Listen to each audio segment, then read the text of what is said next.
तो मेरी यात्रा सब वहाँ से शुरू हुई जो ओशो की किताब मैंने पढ़ी।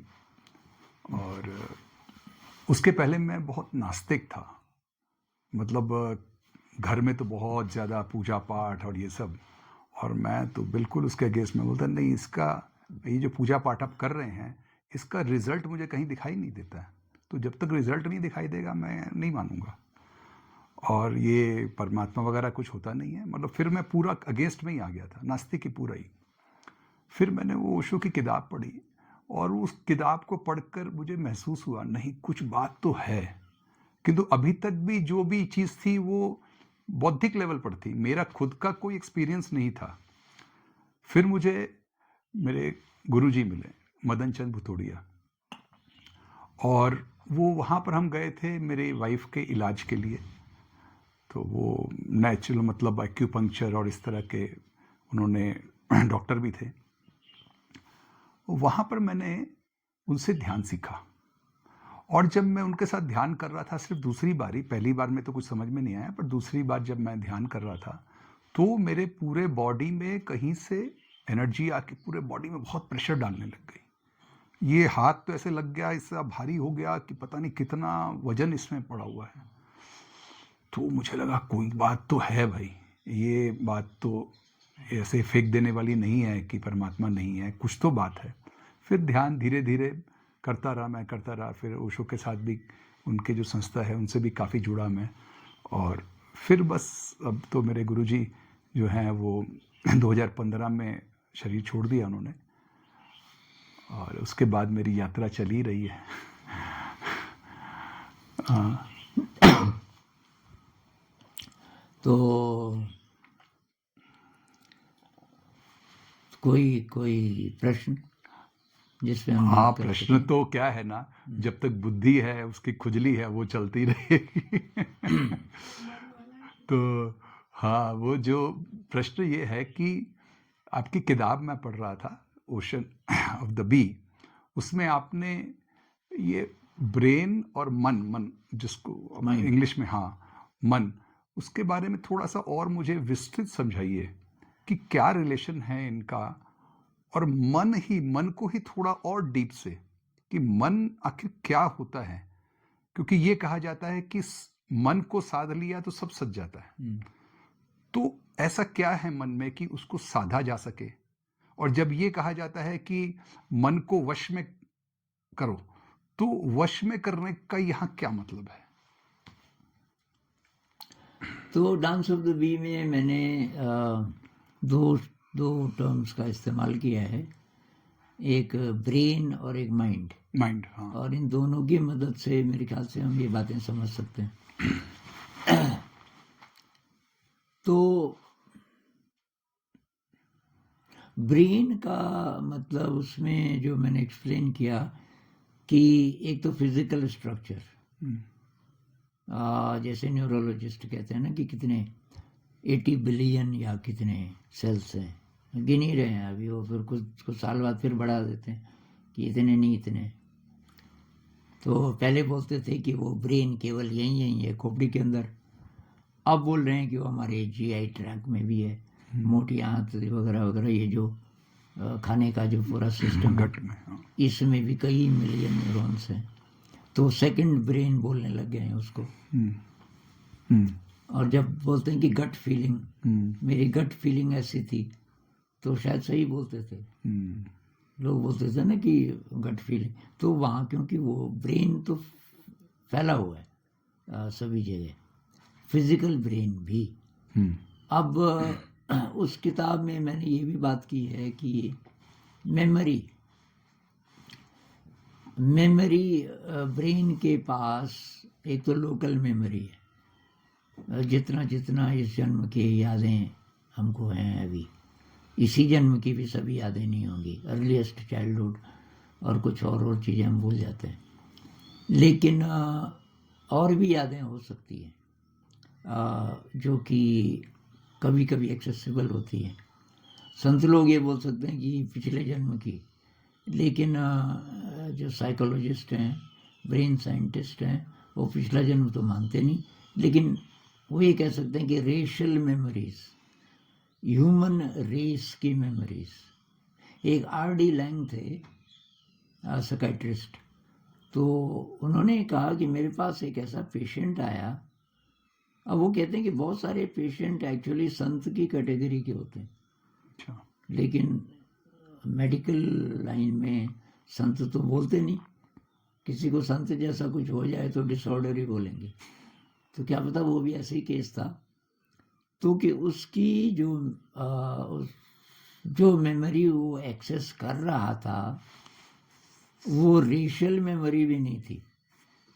मतलब ह्यूमन रेस को जो जो मेमोरीज हैं उससे पीछे वो चला गया था जब इंसान भी नहीं रहे होंगे। ओह अच्छा, हाँ, और शायद डांस ऑफ द बी में मैंने थोड़ा इसका जिक्र किया कि कुछ ऐसे अनुभव मुझे भी हुए कि जो इंडिविजुअल मेमोरी है वो ख़त्म होगी। मेरे ख्याल से ह्यूमन मेमोरी भी ख़त्म हो गई, क्योंकि मैं जिस कमरे में था, मैं ये निकल गया मेरे दिमाग से कि ये कमरा होता है, इसमें सोया जाता है। ये ख़त्म हो गया था। ये तभी हो सकता है जब आपको ये इंसान ने जो जो रचना की है वो बिल्कुल ज़ीरो हो गया। इसका मतलब आप और पीछे चले गए कहीं। तो उसका जो दरवाज़ा है उसका रंग अलग था दीवार से। तो मेरा ये ख़त्म हो गया था कि ये दरवाज़ा है और ये खुलता है। तो मुझे क्यूरियोसिटी ये हुई कि शब्द ख़त्म हो गए थे, कोई भाषा नहीं थी, भाषा ज़ीरो। लेकिन ये मन में आ रहा था बिना भाषा के कि ये कुछ अलग है। तो मैं उठा, बड़ी मुश्किल से उठा, क्योंकि वो अनुभव कितने 1 मिनट चला, मैं बैठा हुआ था तब हुआ। तो जब मैं होश में आया पूरा, मेरी आंखें पहले से खुली थी, मैं एकदम अलर्ट था, एकदम सीधा बैठा था और गायब हो गया था काफ़ी टाइम तक, जैसे ख़त्म हो गया था। फिर खैर वापस आया तो बड़ी ही मुश्किल से फ्लेक्सिबिलिटी आई शरीर में। मैं कोई चीज़ फेमिलियर नहीं थी, ये कौन है, ये क्या है, ये क्या है, सब ज़ीरो।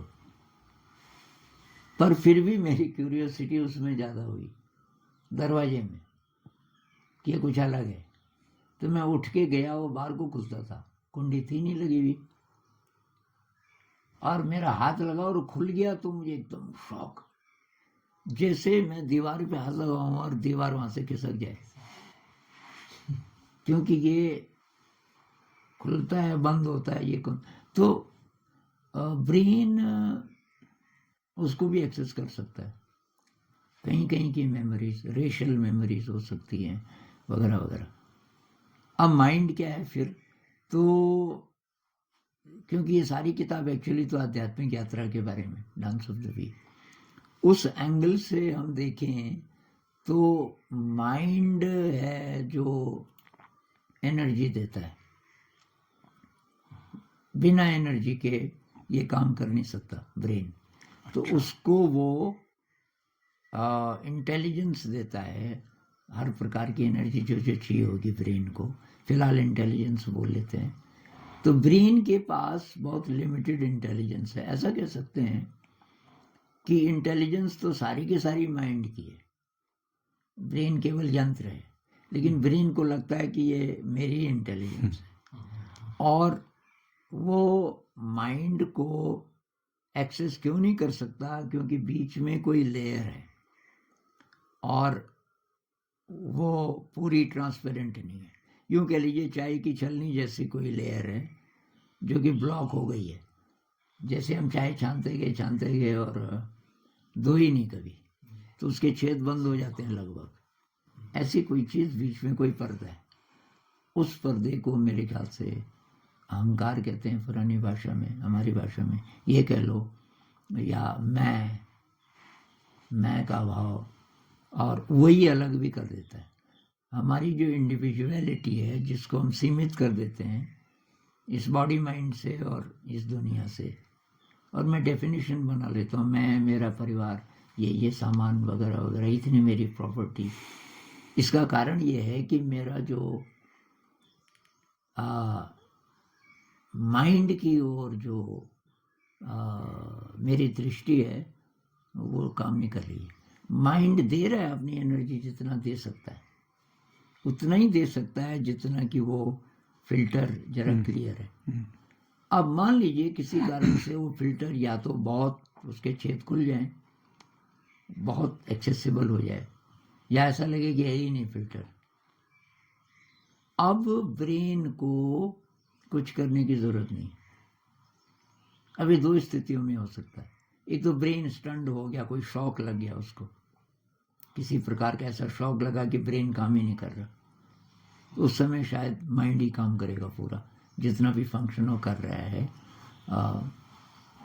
या हम साधना के द्वारा धीरे धीरे धीरे धीरे उसको जो फिल्टर है उसको साफ करते करते करते करते ऐसी स्थिति आ जाए कि फिल्टर जैसे है ही नहीं बीच में। ऐसी स्थिति जब आ जाएगी तो तब माइंड ही काम करेगा।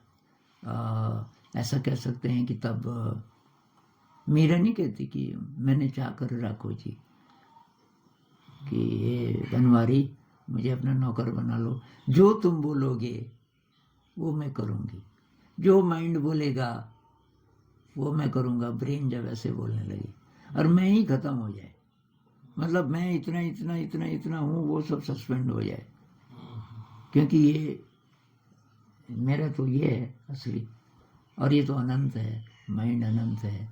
तो अनंतता का बोध, और जो अब बैलेंस बनाने की बात है। कुछ लोग उसमें इतने समा जाते हैं कि वो कुछ काम के नहीं रहते इस दुनिया के लिए, जैसे रमण महर्षि। अब रमण महर्षि तो होश में होते ही नहीं थे, मेरे ख्याल से वो परमात्मा की या जो भी कह लो माइंड के ही उसी इलाके में रहते थे। कई साल लगे उनको थोड़ा सा बातचीत करने में लोगों के साथ। ऐसी किसी की स्थिति हो जाए तो वो तो जीवन जी नहीं सकता फिर ठीक से। तो होना क्या चाहिए आइडियली कि हम ये भी जीवन जिए और इस तरह से जिए कि वही काम कर रहा है।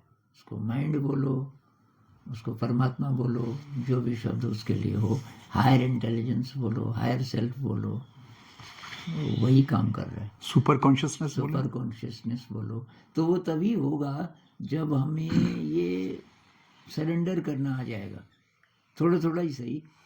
कि बीच बीच में ऐसी स्थिति आ जाती है कि सूफी लोग नहीं कहते मैं नहीं बस तो, मैं नहीं बस तो, मतलब ये मैं को हम सरेंडर कर सकें।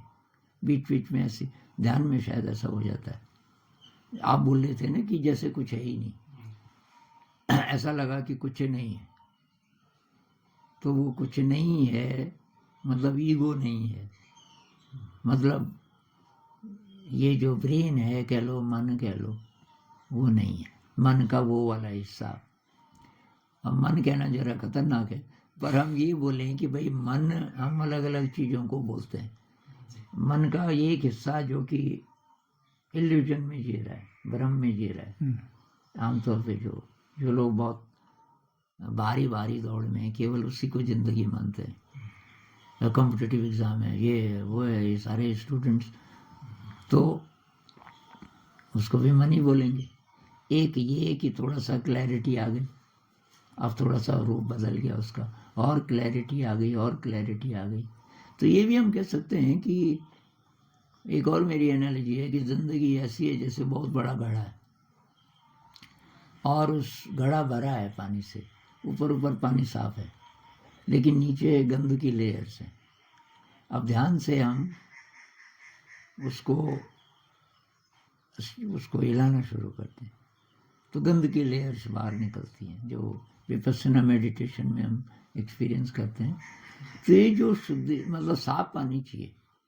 किसी ने बोला कि भाई अमृत पान कर सकता है तो, अब मैं बोलूँ वो कहाँ मिलेगा, कि वो तेरे ही पास है, ये कहाँ है? अरे कि ये जो घड़ा है ना, कि इसमें तो नहीं साधारण पानी है, बल्कि साधारण भी नहीं, थोड़ा पॉल्यूटेड पानी है, कि वो तो पॉल्यूटेड तो नहीं किया ना, तेरे को तो साफ मिला था, पर वो गंद है इसमें, कि गंद का है। अरे कि तेरे को दिख नहीं रहा ना, इसमें डंडा घुमा। तो ये जो ध्यान है एक तरीके से यही काम करता है, ये डंडा घुमाता है, हमारी जो गंध है वो बाहर निकलता है और वो तो घबरा जाते हैं। गंध जैसी सरफेस पे आता है तो एक मेरे लिए कमेंट की, ये क्या बवाल मोल ले लिया मैंने। पहले मैं सुखी था, 1.5 साल से ध्यान कर रहा हूँ और अब ये भी प्रॉब्लम है। अरे मैंने कहा वो गंध निकल रहा है भाई, और निकलेगा, अभी बीच में साफ हो सकता है। और तू फिर बोलेगा हाँ यही चीज़ है, ध्यान ही असली चीज़ है। और फिर जब दूसरी लेयर निकलेगी और खतरनाक निकलेगी। तो ये तो निकलता ही रहेगा, इसको तो अच्छा मान, और शुद्ध हो रहा है और शुद्ध हो रहा है। तो कुछ ऐसा।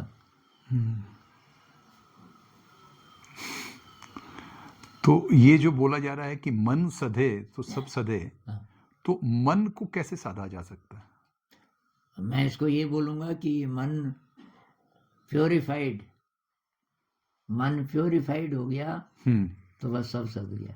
अच्छा, ध्यान से मन अगर जब सद गया को हम शुद्ध हो गया बोले हैं, सदने के कई मीनिंग हैं, पर सदने का क्रम एक मीनिंग यही लगा दें कि शुद्ध होना। तो और मन को वश करना वो क्या है? यही है। मन आपके वश में है। आप कौन है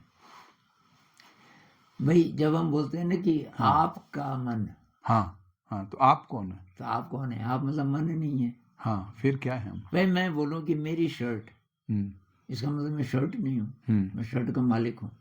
मेरा मन, इसका मतलब मैं मन का मालिक हूँ। अब जब तक तो मेरे को पता नहीं कि मैं मालिक हूँ, तो तब तक मन हावी है। मन जो चाहेगा वो करेगा। मान लीजिए कि कोई ऐसी स्थिति है कि जो मालिक है और उसका कोई सेवक है, सेवा करने वाला। अब मालिक, ऐसा कुछ हुआ कि उसकी मेमोरी खराब हो गई, खत्म हो गई, और वो जो सेवक है उसने और सेवकों को देखा, उन सब ने बोला कि भाई तू है मालिक, सेवक ही है, तेरे को नहीं पता। अब वो वैसे बिहेवियर करने लग गया। मेरे ख्याल से ये आध्यात्म का जब तक रास्ता नहीं है तब तक ऐसा है। अब मन को जब पता चलेगा कि कुछ और भी है, तो वो मन की मृत्यु, उस वाले मन की मृत्यु, मन की मतलब वो वृत्तियां जो हैं कि मैं ही सब कुछ हूँ, उसकी मृत्यु, जब हम बोलते हैं ना मन की मृत्यु, तो मन को वश में करने का मतलब ये होगा कि वो जाग गया। कौन जाग गया? ये जो एनालॉजी थी, इसके हिसाब से मैं बोलूँ, हालांकि जो हमारा जो दिव्य स्वरूप है वो तो कभी ऐसा हो नहीं सकता ना कि उसकी याद भूल गई है, तो मैं उदाहरण दे रहा हूँ। पर मन को ये पता चल गया कि कुछ विराट है। मतलब मैं, जैसे मेरी शर्ट है, शर्ट मैं नहीं हूँ, शर्ट को पता चल गया कि नहीं, ये तो ये पहनेगा जब मेरा मालिक, तब मेरी सार्थकता है। तो ऐसे ही मन को पता चल जाए यार मेरे को वो इस्तेमाल करे, वो ऑर्डर दे जो मेरा मालिक है, तब तो बात भी है। तो उसके लिए शुद्धिकरण है। जैसे जैसे शुद्धिकरण होना शुरू होगा, हमें पता चलने लगेगा जिंदगी में कि मुझे ये फालतू दिमाग लड़ाने की जरूरत नहीं है। बहुत जगह सरेंडर की जरूरत है, अपने आप डायरेक्शन आएगी। तो डायरेक्शन जब आने लग जाएगी, तब कोई ऐसे क्षण हो सकते हैं कि बिल्कुल ही खत्म हो जाए चिंता, कोई चिंता न रहे, और बस अब वो एनर्जी जो करवा रही है वो करवा रही है। जो संत लोग बोलते हैं ना कि अब जो ऑर्डर आएगा, जो आदेश आएगा, गुरु नानक जी बोलते हैं क्या, जो हुक्म आएगा वो करेंगे। पर ये अब मैं अति प्रश्न में शायद जा रहा हूँ। मन का मालिक कौन है? तो मन का मालिक है जिसको हम अभी हायर कॉन्शियसनेस, हायर सेल्फ कह लो, उसको, उसी को परमात्मा कह लो, अलग अलग नाम से जिसको लोग बुलाते हैं। और वो अगर हम ये सारी टर्म्स को हटा दें, बहुत लोग चिढ़ते हैं ना इनसे कि भाई ये टर्म्स मत यूज़ करो, आत्मा परमात्मा वगैरह वगैरह। तो ऐसा बोल सकते हैं कि माइंड एक एनर्जी फील्ड है हम्म और वो एनर्जी फील्ड सब इस सारे को चला रहा है, हम्म और उस एनर्जी फील्ड से डायरेक्ट जितना हमारा कांटेक्ट होगा, इनडायरेक्टली तो है ही, वही चला रहा है, लेकिन डायरेक्ट कांटेक्ट हमारा ये कर सकता है ब्रेन डायरेक्टली उसको एक्सेस कर सकता है, और वो करने लग जाएगा तो तब उसको आप जो भी नाम दो कि उसको आप सुपर कॉन्शियसनेस बोलो, परमात्मा बोलो, मैंने उसको माइंड बोला है। आपने सुपर कॉन्शियसनेस को माइंड बोला? हाँ, मैंने कॉन्शियसनेस शब्द का उपयोग ही नहीं किया। अच्छा डांस ऑफ द बी में हाँ। मैंने उसको माइंड बोला है, वो जो अनंत है। अच्छा, वो जो अनंत है उसको माइंड बोला? हाँ, उसको माइंड। अच्छा। दूसरी किताब में ये जो है साविद्या या विमुक्ता, ये थीम वही है। उसमें मैंने बोला कि इसी को और नाम से, जैसे कबीर साहब बोलते हैं ना, जब मैं था तब हरि नहीं, अब हरि है मैं नहीं। जब मैं था अहंकार, जब हम उसको मन बोले, अभी तक हम जो मन बोले थे, ये जो लिमिटेड मैं है सांसारिक, क्योंकि और उसको कुछ दिखता नहीं, जब तक मैं था जिंदा तब हरि नहीं थे, हरि का पता ही नहीं चल रहा था। अब हरि है मैं नहीं, अब मैं नहीं हूँ, अब मैं खत्म हो गया, तभी इसका मतलब हम कभी भी उस हरि का दर्शन नहीं कर सकते। हम दर्शन हो सकता है, लेकिन जो हम मन में विचार करते रहते हैं वैसा दिख सकता है, वो भी हमारी मन की शक्ति है मेरे ख्याल से, उसकी माइंड की। माइंड आपको दिखा सकता है कि चल ऐसे ही सही, कौन देखना तुझे। तो जो हमारा आराध्य है उसको कई लोगों को दिखता है, कई लोगों को दिख जाता है, क्योंकि जो हमारी श्रद्धा होगी ना, तो वो श्रद्धा इतनी ज्यादा है। आप बोल रहे थे किसी ने हेवन क्रिएट किया, हम बातचीत कर रहे थे, किसी ऋषि ने स्वर्ग बना दिया, दूसरे स्वर्ग की रचना कर दी अपने मन से। हम मन से कर दी ना, तो जो मन से स्वर्ग बना सकते हैं, तो वही भगवान को क्यों नहीं बना सकते हम? सही बात है। और वो उसमें पूरा वो ही बन जाएगा, मतलब उसको रियलिटी बोले क्या बोले, वही जब लोग बोलते हैं ना कि लेकिन वो रियल है, तो अगर हमारे में ये इतनी पावर है क्रिएशन की, हाँ, तो फिर तो हम भी वही सुपर कॉन्शियसनेस ही तो हो गए। वो अद्वैत में यही तो बोलते हैं, अहम ब्रह्मास्मि, मैं ही वो हूँ, लेकिन वो हूँ तो दुखी क्यों हूँ भाई? तो वो हूँ ये तो तब है जब मुझे थोड़ा थोड़ा उसका स्पर्श मिलना शुरू हो जाए, तब मैं बोल सकता हूँ कि भाई वो हूँ, लेकिन अक्सर भूल जाता हूँ। और अगर मैं भूलूं नहीं तो तब तो जिंदगी बदल जाए मेरी, तब सारी तो अगर ये भूलूं नहीं, थोड़ा सा मैं लेके जा रहा था कि तो फिर ये मेमोरी की बात हो गई ना। नहीं, भूलने का मतलब और याद करने का मतलब ये है कि जिसको हम मैं बोलते हैं, मैं की परिभाषा, अच्छा, अहंकार कह लो, वगैरह वगैरह, उसको हटाना पड़ेगा। तो उसको हटाएगा कौन? मैं ही हटाऊंगा?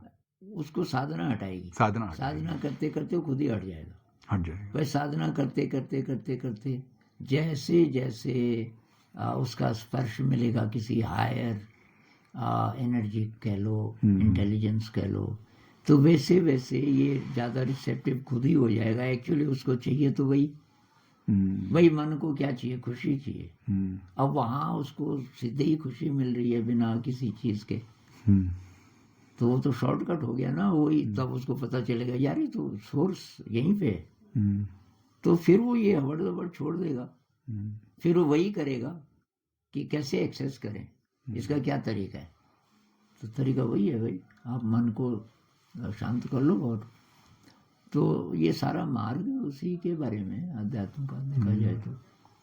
अब कहते हैं कि हमने तो जन्म इसलिए लिया, जन्म इसलिए लिया कि वो जो फिल्टर है माइंड और ब्रेन के बीच में, मैं डांस ऑफ द बी के हिसाब से बोल रहा हूँ, उसमें मैंने ये शब्द यूज़ किए, तो उसको हटाना है एक तरीके से।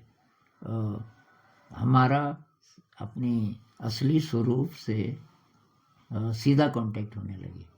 हम्म, तो वो लक्ष्य है जीवन का। तो बुद्धिज्म के हिसाब से जब आप काफ़ी क्लीन हो जाते हैं, कोई राग और द्वेष नहीं रहता, यानी कि संसार से आप मुक्त होने लग गए। राग द्वेष का मतलब कि संसार से चिपकाव नहीं है, सब कर रहे हैं, बाकी रोटी कपड़ा मकान ही तो चाहिए। तो मैं इसको इस तरह देखता हूँ कि भाई साइकोलॉजिकली आप फ्री हो गए दुनिया से। फिजिकली तो नहीं हो सकते हम कभी भी नहीं, जब तक शरीर है। शरीर को रोटी चाहिए, कपड़ा चाहिए, ये सब संसार से आएगा।